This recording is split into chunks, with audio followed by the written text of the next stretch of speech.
the minute I landed in Belfast and started and reconnected with the crew and started to slip into Stella's shoes, it felt like she's under my skin, and in a good way, and I really enjoy spending time with her, and so it was lovely. It really was.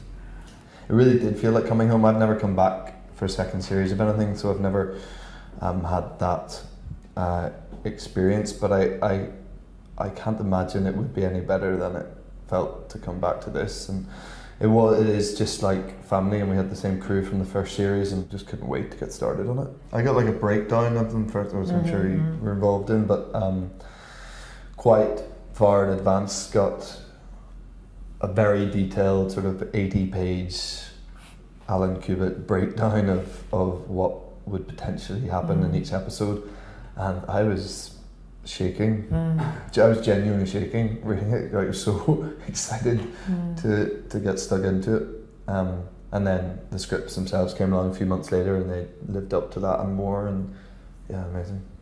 Also because a lot of the the circumstances that both the characters and other characters find themselves in is surprisingly unpredictable.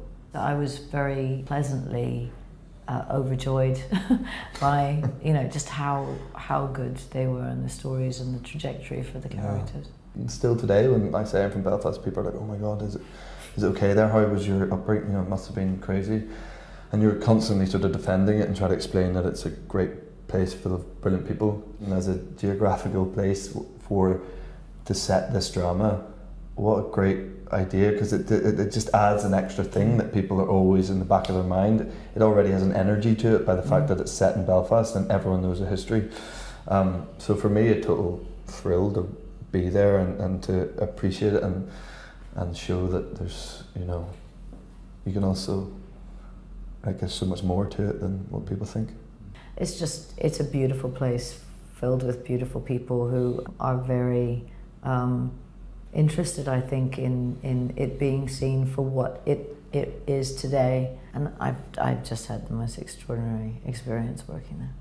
I think it's such a treat if you have so much unknown territory within a character, and Alan is the master of sort of unknown territory, and was very open to both what Gillian and I planned to do with that and how we planned to portray that on screen, and that was very freeing to be able to explore that. And but even within that, what I found, especially in the second season, was having a certain trust in myself to know how to get places as Stella in scenes.